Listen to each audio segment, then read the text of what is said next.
ابھی ہم نے جانا اسلام کا لغوی معنی، یعنی لفظ اسلام کا عربی زبان میں کیا معنی ہوتا ہے۔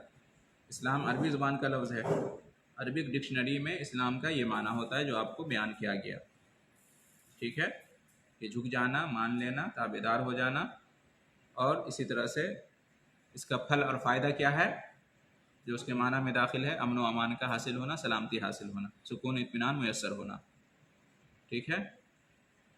انسان کے خود اپنے اندر بھی، دل کے اندر، نفس کے اندر سکون اطمینان میسر ہوگا، پھر سارے سماج اور معاشرہ کے لوگ اسلام کو اپنائیں گے، اسلام کو مانیں گے، عمل کریں گے، تو استقرار، امن اور امان سماج اور معاشرے میں حاصل ہوگا، رائج ہوگا، اور پھر مرنے کے بعد بھی سلامتی ملے گی۔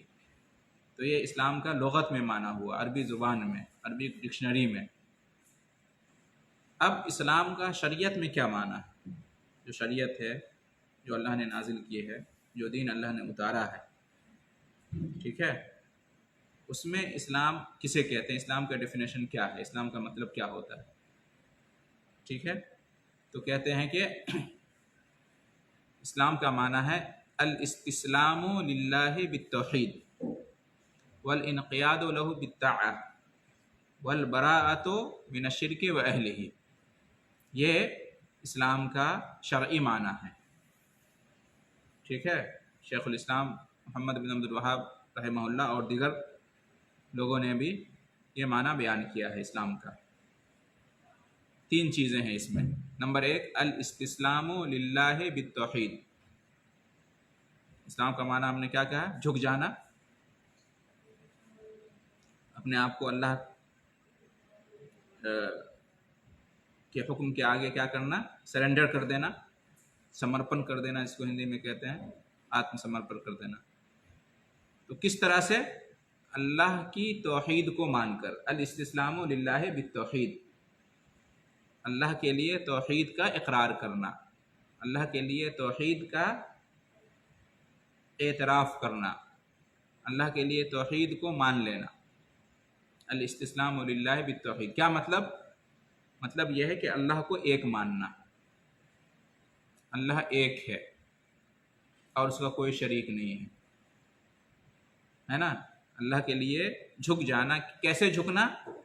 اللہ کے لیے توحید کو مان کر، اللہ کے لیے توحید کا اقرار کر کے۔ اللہ کے تابع بننا چاہتے ہیں، فرمانبردار بننا چاہتے ہیں، اللہ کے سامنے جھکنا چاہتے ہیں، تو اس کے لیے سب سے فرسٹ کیا ہے، سب سے پہلے اس کے لیے توحید کا اقرار کیجیے کہ اللہ ایک ہے۔ اللہ کیا ہے؟ ایک ہے، ایک سے زیادہ نہیں ہے، دو نہیں ہے، تین نہیں ہے، اللہ ایک ہے، تنہا ہے، اکیلا ہے، ٹھیک ہے۔ ایک اللہ نے ہی اس پوری کائنات کو بنایا ہے، پوری دنیا کو پیدا کیا ہے، ہمیں، آپ کو، انسان کو، جانور کو، ہے نا، جمادات کو، نباتات کو، سب کچھ، زمین آسمان کو، اور جو کچھ ہے سب کو اللہ نے پیدا کیا ہے، اسی اکیلے اور تنہا نے، کسی اور نے پیدا نہیں کیا ہے، یا اللہ کے ساتھ کوئی اور اس کا پارٹنر نہیں ہے، شریک نہیں ہے دنیا کو پیدا کرنے میں۔ اسی طرح سے اس دنیا اور کائنات کو اللہ نے اکیلے پیدا بھی کیا ہے، اور وہی اکیلا اس دنیا اور کائنات کو چلا بھی رہا ہے، کوئی دوسرا چلانے والا نہیں ہے سوائے اللہ کے، کوئی اور نہیں ہے جو اس دنیا اور کائنات کو چلا رہا ہو۔ اور ایسا بھی نہیں ہے کہ اللہ بھی چلا رہا ہے اور دوسرے بھی چلا رہے ہیں، دونوں مل کے چلا رہے ہیں، ایسا بھی نہیں۔ اللہ تنہا اور اکیلا اس کائنات کو چلا رہا ہے، پوری دنیا کو۔ اس کائنات کو چلانے کا مطلب کیا ہے؟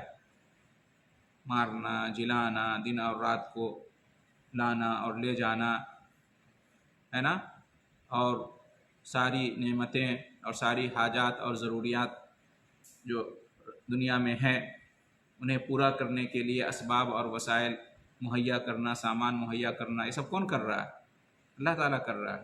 دن اور رات کا ہونا، بارش کا ہونا، اور انسانی زندگی کیسے چلے اس کے لیے سارا انتظام و انصرام کس نے کیا ہے؟ اللہ نے کیا ہے۔ یہ سردی، یہ گرمی، یہ دھوپ، یہ چھاؤں، جو بھی ہے، بارش، سب اللہ کی طرف سے۔ تو اللہ تعالیٰ ہی نے پیدا کیا ہے اور اللہ تعالیٰ ہی چلا رہا ہے، سارا انتظام، سارا اختیار اور تصرف اللہ کو حاصل ہے۔ کوئی دوسرا یہ سب نہیں کر رہا ہے، یا اللہ کے ساتھ کوئی دوسرا اس میں شریک نہیں ہے، اللہ کا کوئی مشیر نہیں ہے، اللہ کا کوئی وزیر نہیں ہے، اللہ کسی سے مشورہ نہیں لیتا، اللہ کو کسی کے مشورے کی ضرورت نہیں، کسی سے رائے لینے کی ضرورت نہیں ہے، اللہ کسی پہ ڈپینڈ نہیں کرتا ہے، اللہ خود اکیلے فیصلہ لیتا ہے، اللہ کو کوئی مشورہ دینے والا نہیں، اللہ اکیلا اور تنہا ہے، بادشاہوں کا بادشاہ، ساری دنیا کا بادشاہ، حاکم، خالق، رازق، مالک، مدبر، رب، پالنہار جو کہتے ہیں۔ اسی طرح سے اللہ ایک ہے، اللہ تنہا اور اکیلا ہے، کس چیز میں؟ معبود ہونے میں۔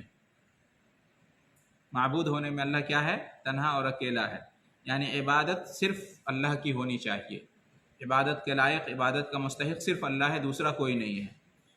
یہ نماز، روزہ، حج اور زکوٰۃ، اور اسی طرح سے دعا کرنا، مانگنا، سوال کرنا، رکوع کرنا، سجدہ کرنا، نظر و نیاز کرنا، جانور ذبح کرنا، جانور قربان کرنا، خوف، ڈر، محبت، توکل، بھروسہ، اعتماد، امید، ٹھیک ہے، لو لگانا، یہ سب عبادتیں ہیں۔ ساری عبادتیں صرف اللہ کے لیے ہونی چاہیے، اللہ کے علاوہ کسی اور کے لیے نہیں ہونی چاہیے۔ اللہ معبود ہے اور صرف وہی معبود ہے، معبود برحق، سچا معبود۔ اس کے علاوہ کوئی اس لائق نہیں ہے کہ اس سے ڈرا جائے جس طرح سے اللہ سے ڈرا جاتا ہے۔ اللہ کے علاوہ کوئی ایسا نہیں جس سے محبت کی جائے اس طرح جس طرح اللہ سے محبت کی جاتی ہے، عبادت والی محبت، عبادت والا خوف اور ڈر۔ اللہ کے علاوہ کوئی ایسا نہیں جس سے امید رکھی جائے ویسی جیسے اللہ سے امید رکھنی چاہیے، عبادت والی امید۔ اللہ کے علاوہ کوئی ایسا نہیں ہے جس کو پکارا جائے، جس سے مانگا جائے، سوال کیا جائے، جس کے سامنے ہاتھ پھیلایا جائے مشکل کشائی کے لیے یا حاجت روائی کے لیے، ایسے معاملات میں جن کے کرنے پر صرف اللہ ہی قادر ہے، ایسے مسائل کے حل کے لیے اللہ کے علاوہ کسی اور کو نہ پکارا جائے جن مسائل کو صرف اللہ ہی حل کر سکتا ہے، ایسے معاملات میں جن میں صرف اللہ کو اختیار ہے، یہ پاور اللہ نے کسی اور کو نہیں دیا ہے۔ تو ایک اللہ کی عبادت کرنا، ایک اللہ کو سچا معبود ماننا، اس کے سوا کوئی سچا معبود نہیں۔ معبود برحق صرف اللہ ہے، دوسرا کوئی نہیں ہے، عبادت کے لائق، عبادت کا مستحق صرف اللہ، دوسرا کوئی نہیں۔ تو استسلام للہ بالتوحید، اور اللہ کے اچھے اچھے نام ہیں، بلند و بالا صفات ہیں جو اس کے شایان شان ہیں، کوئی اللہ کے جیسا نہیں ہے۔ اللہ عالم الغیب ہے، کوئی دوسرا عالم الغیب نہیں ہے، ٹھیک ہے۔ اللہ قادر مطلق ہے، کوئی دوسرا قادر مطلق نہیں ہے۔ اللہ مختار کل ہے، کوئی دوسرا مختار کل نہیں ہے۔ اللہ رزاق ہے، اللہ قہار ہے، اللہ غفار ہے، اللہ الہادی ہے، اللہ ہی ہدایت دینے والا، توفیق دینے والا، جنت اور جہنم کا فیصلہ کرنے والا۔ ساری چیزیں اللہ کے لیے ماننا، اور اس لیے اللہ کی محبت میں اللہ سے امید رکھتے ہوئے اور اللہ کا خوف اور ڈر رکھتے ہوئے اللہ کی عبادت کرنا۔ الاستسلام للہ بالتوحید، اللہ کے لیے توحید کا اقرار کرنا۔ اگر کوئی شخص اللہ کو مانتا ہے کہ اللہ ہے، ٹھیک ہے، لیکن توحید کا اقرار نہیں کرتا، عبادت صرف اللہ کے لیے ہو یہ نہیں مانتا، اللہ کے علاوہ کسی اور کے لیے بھی عبادت کا وہ قائل ہے، تو وہ مسلم نہیں ہے، اس کے دین کو اسلام نہیں کہا جائے گا۔ الاستسلام للہ بالتوحید، اللہ کو ماننا کس طرح سے؟ اس کے لیے توحید کا اقرار کر کے، ورنہ اللہ کو سب مانتے ہیں، اللہ کو سب مانتے ہیں سوائے چند لوگوں کے۔ مکہ کے کفار مشرکین بھی اللہ کو مانتے تھے، آج کے کفار مشرکین بھی اللہ کو مانتے ہیں، یہود بھی مانتے ہیں، نصارہ بھی مانتے ہیں، ہندو بھی مانتے ہیں کہ اللہ موجود ہے، اللہ ہے، لیکن یہ کافی نہیں، اسلام اس کو نہیں کہتے ہیں، اس میں اور ایڈ کرنا پڑے گا کہ اللہ موجود ہے اور اللہ صرف ایک ہے، اکیلا ہے، تنہا ہے، دو نہیں، ایک سے زیادہ نہیں، تین نہیں، دو نہیں، اور صرف وہی معبود برحق ہے، دوسرا عبادت کے لائق نہیں ہے۔ اگر کوئی اللہ کو نہیں مانتا ہے وہ متکبر ہے، وہ کافر ہے، اور کوئی اللہ کو مانتا ہے اور اللہ کے جیسا کسی اور کو بھی مانتا ہے، اللہ کی بھی عبادت کرتا ہے اور دوسرے کی بھی عبادت کرتا ہے، تو وہ مشرک ہے۔ سمجھ رہے ہیں؟ تو اللہ کے لیے توحید کا اقرار کرنا، اللہ پر ایمان رکھنا، کفر بھی نہیں کرنا، شرک بھی نہیں کرنا، الاستسلام للہ بالتوحید کا یہ مطلب ہوا، ٹھیک ہے۔ آگے کیا ہے؟ والانقیاد له بالطاعہ، اللہ کے لیے کیا کرنا؟ اللہ کی اطاعت و فرما برداری کرنا، اللہ کی اطاعت و فرما برداری کرنا، اللہ کی اطاعت کرتے ہوئے اللہ کی کیا کرنا؟ فرما برداری کرنا۔ کیا مطلب؟ یعنی اللہ تعالیٰ نے جو حکم دیا ہے اس کو کرنا، اور جس سے منع کیا ہے اس سے رک جانا۔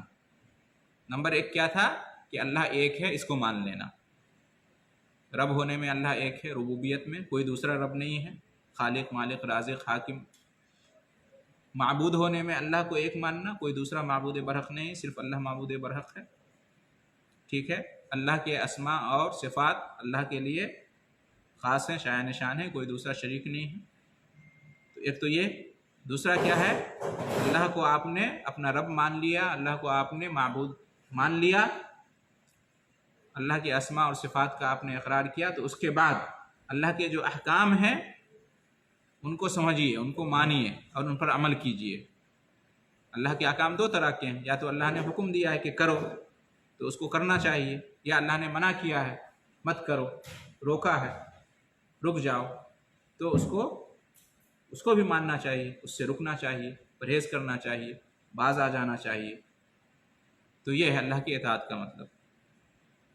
اللہ کو آپ مانتے ہو کہ اللہ ہے، اور اللہ خالق ہے، رازق ہے، مالک ہے، مدبر ہے، رب ہے، معبود ہے، اللہ کے اچھے اچھے نام ہیں، بلند والا صفات ہے، سب کچھ مانتے ہو، لیکن اللہ کا حکم ہے اس پر عمل نہیں کرتے ہو۔ اللہ نے کہا نماز پڑھو، روزہ رکھو، حج کرو، زکوٰۃ ادا کرو، سچ بولو، والدین کی اطاعت کرو، ہے نا، اس کو آپ نہیں مانتے ہو، اس پر عمل نہیں کرتے ہو۔ اللہ نے کہا کہ شرک مت کرو، کفر مت کرو، ہے نا، بدعت سے دور رہو، ہے نا۔ اللہ کا جو حکم ہے یا تو قرآن میں ہے، اللہ نے ڈائریکٹ حکم دیا ہے اپنی کتاب میں، یا اپنے رسول کے ذریعے سے حکم دیا ہے حدیث میں۔ اللہ نے کہا غیبت سے دور رہو، چغلی مت کرو، جھوٹ مت بولو، ہے نا، ان چیزوں سے منع کیا ہے نا، تو ان چیزوں سے رکنا، وعدہ خلافی مت کرو، دھوکہ مت دو، چوری مت کرو، وغیرہ وغیرہ۔ تو اللہ نے جو حکم دیا ہے اس کو کرنا، جس سے منع کیا اس سے رک جانا، یہ دوسرے نمبر پہ ضروری ہے۔ یہ نہیں کہ میں مسلمان ہوں تو جو چاہے کروں، میں کلمہ پڑھنے والا ہوں تو میں جنت میں جاؤں گا ہی، اب میں جو چاہوں کروں، نماز پڑھوں نہ پڑھوں، سچ بولوں جھوٹ بولوں، وعدہ خلافی کروں، ایسا نہیں ہے۔ گالی گلوچ، لڑائی جھگڑا، ان تمام چیزوں سے دور رہنا، کیونکہ اللہ کا حکم یہی ہے۔ تو دوسرے نمبر پر یہ ہوا کیا؟ الانقیاد لہ بالطاعہ۔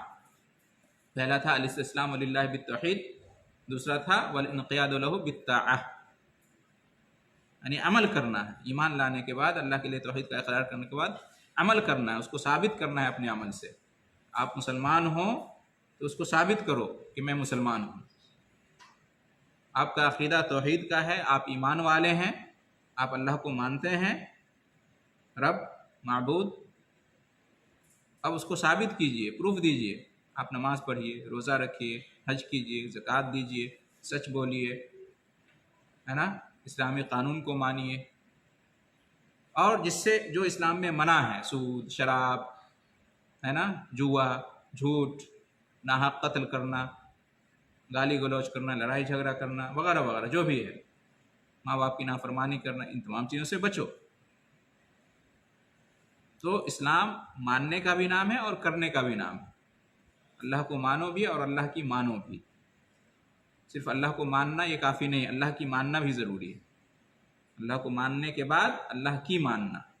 اللہ کو مان لیا کہ اللہ موجود ہے اور اللہ ایک ہے اور اللہ رب ہے اکیلا اور وہی معبود برحق ہے، تو اب اللہ نے جو دین اتارا ہے، جو شریعت نازل کی ہے، اللہ کی جو کتاب ہے قرآن مجید، اللہ کے رسول محمد صلی اللہ علیہ وسلم کی جو ہدایت ہے، ان کو ماننا، ان پر عمل کرنا، جس کا حکم آیا اس کو کرنا، اور جس سے منع کیا گیا اس سے رک جانا، یہ دوسرے نمبر پر۔ تیسرے نمبر پر البراءۃ من الشرک واہلہ۔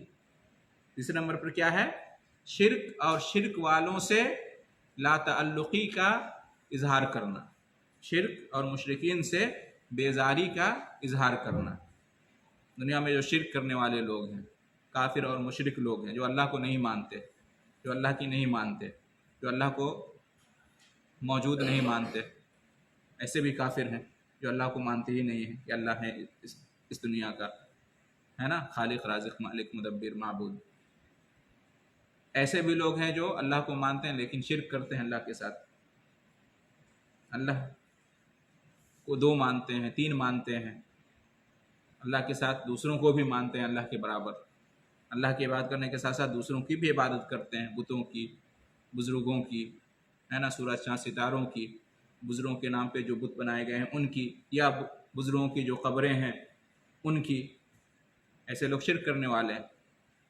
تو جو کفر اور شرک ہے، جو کفر اور شرک کی باتیں ہیں، جو کفر اور شرک کے کام ہیں، ان سے بھی دوری اختیار کرنا، ان سے لا تعلقی اور بیزاری کا اظہار کرنا، اور جو یہ کفر اور شرک کرنے والے ہیں ان سے بھی لا تعلقی اور بیزاری کا اظہار کرنا، کہ اس معاملے میں ہم اگری نہیں ہیں ان سے، یہ کفر اور شرک کی بات ہے، یہ کفر اور شرک کا کام ہے، ہم اس کو نہیں مانتے، یہ صحیح نہیں ہے، یہ باطل ہے، یہ غلط ہے، اور ایسا کرنے والے کافر ہیں، مشرک ہیں۔ تو کفر اور شرک کو کفر اور شرک ماننا، اور کفر شرک کرنے والوں کو کافر اور مشرک ماننا، جو مسلم ہے ان کو مسلم ماننا، جو غیر مسلم ہے ان کو غیر مسلم ماننا، یہ ضروری ہے۔ جو صحیح ہے اس کو صحیح کہنا، جو غلط ہے اس کو غلط ماننا۔ ایسا نہیں کہ میں مسلم ہوں، میرا دین اسلام ہے، صحیح ہے، اور وہ کرسچن ہے تو وہ بھی صحیح ہے، وہ ہندو ہے تو وہ بھی صحیح ہے، ایسا نہیں۔ قرآن بھی صحیح ہے، بائبل بھی صحیح ہے، وید بھی صحیح ہے، ایسا نہیں۔ مسجد بھی اللہ کی عبادت کی جگہ ہے، مندر بھی، چرچ بھی، ایسا نہیں۔ البراءۃ من الشرک و اہلہ، شرک اور شرک والوں سے براءت کا اظہار کرنا، بیزاری اور لا تعلقی کا اظہار کرنا، ٹھیک ہے۔ کچھ لوگ حوالہ دیتے ہیں لکم دینکم ولی دین، سب ٹھیک ہے، ہمارے لیے ہمارا دین، ان کے لیے ان کا دین، لیکن اس کا یہ مطلب نہیں ہے۔ اسی سورہ میں کیا ہے؟ قل یا ایھا الکافرون لا اعبد ما تعبدون، براءت کا اظہار۔ ہم جس کی عبادت کرتے ہیں تم اس کی نہیں کرتے، تم جس کی بات کرتے ہو میں اس کی بات نہیں کرتا، براءت کا اظہار کرنا۔ فرق ہونا چاہیے مسلم اور غیر مسلم میں، زندگی میں، لائف اسٹائل میں، سب برابر نہیں ہیں، سارے دین برابر نہیں ہیں، صرف اسلام برحق ہے، باقی ہر دین باطل ہے، اس کو ماننا ضروری ہے۔ یہ نہیں کہ سب صحیح ہے، دونوں صحیح ہے، نہیں، اسلام ہی صحیح ہے، باقی سب غلط ہے۔ ہاں، جو دنیاوی معاملات ہیں، سیاسی مسئلہ ہے، تجارتی مسئلہ ہے، لین دین ہے، اس میں ہم غیر مسلموں کے ساتھ بھی معاملہ کر سکتے ہیں، ایمانداری کے ساتھ، انصاف کے ساتھ، سچائی کے ساتھ، لیکن دین کے معاملے میں کوئی کمپرومائز نہیں، کوئی سمجھوتا نہیں۔ دنیاوی اعتبار سے اس کا عمل صحیح ہو سکتا ہے، وہ سچا ہو سکتا ہے، وہ انصاف کرنے والا ہو سکتا ہے، وہ وعدہ نبھانے والا ہو سکتا ہے، اس کا لین دین صحیح ہو سکتا ہے، اس کے ساتھ ہم اچھے سے ملیں گے، اچھے اخلاق سے ہم بھی پیش آئیں گے، عدل و انصاف کریں گے، سچائی کے ساتھ ہم ان کے ساتھ سودا کر سکتے ہیں، خرید سکتے ہیں، بیچ سکتے ہیں، ہے نا، سیاست کر سکتے ہیں، دنیاوی امور ہم ان کے ساتھ انجام دے سکتے ہیں، اس میں کوئی مشکل نہیں ہے۔ لیکن جہاں دین کی بات آئے گی، دینی معاملات کی بات آئے گی، تو ہمارا دین ہمارے لیے، ان کا دین ان کے لیے، ہمارا دین برحق ہے، ان کا دین برحق نہیں ہے، یہ ماننا ضروری ہے۔ ہم مسلم ہیں، وہ غیر مسلم ہیں، ہم صحیح ہیں دین کے اعتبار سے، وہ باطل پر ہیں، یہ جاننا، یہ ماننا ضروری ہے۔ اگر کوئی نہیں مانتا ہے تو پھر وہ اسلام نہیں ہے اس کے پاس، وہ مسلم نہیں ہے۔ ابراہیم علیہ السلام نے براءت کا اظہار کیا تھا، نبی کریم صلی اللہ علیہ وسلم نے براءت کا اظہار کیا تھا، صحابہ کرام نے براءت کا اظہار کیا تھا، اسی پہ تو جھگڑا ہے۔ اگر آپ کہتے ہو کہ اسلام بھی صحیح، وہ بھی صحیح، تب تو جھگڑا ہی ختم ہے کہ نہیں؟ تب تو کوئی اختلاف نہیں، سب برابر، سب ایک ہو گئے۔ تو ضروری ہے۔ تیسری چیز کیا ہے؟ البراءۃ من الشرک و اہلہ، شرک اور اہل شرک سے لا تعلقی اور براءت کا اظہار کرنا، دلی طور پر ناپسند کرنا کفر اور شرک کے کام کو، کفر اور شرک کی باتوں کو ناپسند کرنا، برا لگنا چاہیے کفر اور شرک کو دیکھ کر،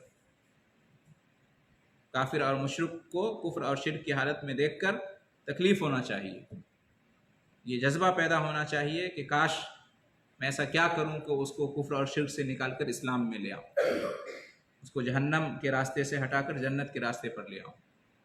جہنم کے راستے پر ہم دیکھ رہے ہیں، آگ کی طرف جا رہا ہے، کیسے بچاؤں اس کو، یہ جذبہ ہونا چاہیے۔ کب ہوگا؟ جب آپ کو معلوم ہوگا کہ ہم برحق ہیں دین پر، جنت والے راستے پہ ہیں اور وہ جہنم والے راستے پہ، تو ان کی خیر خواہی کرنا، ان کے لیے اچھا سوچنا کہ میں مسلم ہوں، اس کو بھی مسلم ہونا چاہیے، تاکہ ہم دونوں جنت میں جائیں، دنیا میں ایک ساتھ کام کرتے ہیں، آخرت میں بھی جنت میں ایک ساتھ رہیں، یہ جذبہ ہونا چاہیے، ٹھیک ہے۔ یہ کب ہوگا؟ جب فرق آپ رکھیں گے مسلم اور غیر مسلم کا، اسلام اور غیر اسلام کا، اگر سب کو آپ ایک سمجھیں گے تب تو معاملہ ختم۔ کرسمس کے موقع پہ ابھی یہ دیکھا آپ نے، مسلمان بھی جو ہے نا اس کو سیلیبریٹ کر رہے ہیں، منا رہے ہیں، کہہ رہے ہیں سب صحیح ہے، کوئی بات نہیں ہے، مبارکبادی دو، اس کے پروگرام میں شریک ہو جاؤ رواداری کے نام پر، اور جو ہے نا سماج معاشرے میں رہنا ہے تو کرنا پڑے گا، ہے نا، دل رکھنے کے لیے وغیرہ وغیرہ، نہیں، غلط ہے، اس لیے کہ اس کی بنیاد ہی کفر اور شرک پر ہے۔ ان کا یہ ماننا ہے کہ 25 دسمبر کو عیسیٰ علیہ السلام اللہ کے بیٹا پیدا ہوئے تھے، آپ اسی کی مبارکبادی دے رہے ہیں، اس سے بڑا کفر اور شرک اور کیا ہوگا، ہے کہ نہیں؟ تو یہ تیسری چیز ضروری ہے۔ تو اسلام کا معنی سمجھ گیا؟ اسلام کا شرعی معنی کیا ہوا؟ اللہ کے لیے توحید کا اقرار کرنا کہ اللہ ایک ہے، اس کا کوئی شریک نہیں ہے، ربوبیت میں، الوہیت میں، اسماء و صفات میں، اور اللہ کے حکموں کی پابندی کرنا، جو کرنے کو کہا ہے اس کو کرنا، جس سے منع کیا اس سے رک جانا۔ اور تیسرے نمبر پر کفر اور شرک سے اور کفر اور شرک کرنے والوں سے بیزاری اور لا تعلقی کا اظہار کرنا، براءت کا اظہار کرنا، ٹھیک ہے؟ ہاں، دینی اعتبار سے ہم میں تم میں فرق ہے، یہ پہچان، یہ شناخت نہیں مٹنا چاہیے کہیں بھی رہے۔ دنیاوی چیزوں میں ٹھیک، کوئی مسئلہ نہیں، لیکن دینی چیزوں میں کوئی سمجھوتا نہیں، ٹھیک ہے؟ برات کا اظہار کرنا ضروری ہے۔ تو یہ ہے اسلام کا معنی۔ اس طرح سے ہمارا آج کا درس مکمل ہوا۔ اللہ تعالی ہم سب کو اسلام پر قائم رکھے، استقامت عطا کرے، اور اسلام کو اور غیر اسلام کو، توحید کو اور شرک کو، ایمان اور کفر کو سمجھنے اور سمجھانے کی اللہ تعالیٰ توفیق عطا فرمائے۔ آمین۔ وآخر دعوانا ان الحمد للہ رب العالمین، وجزاکم اللہ خیر۔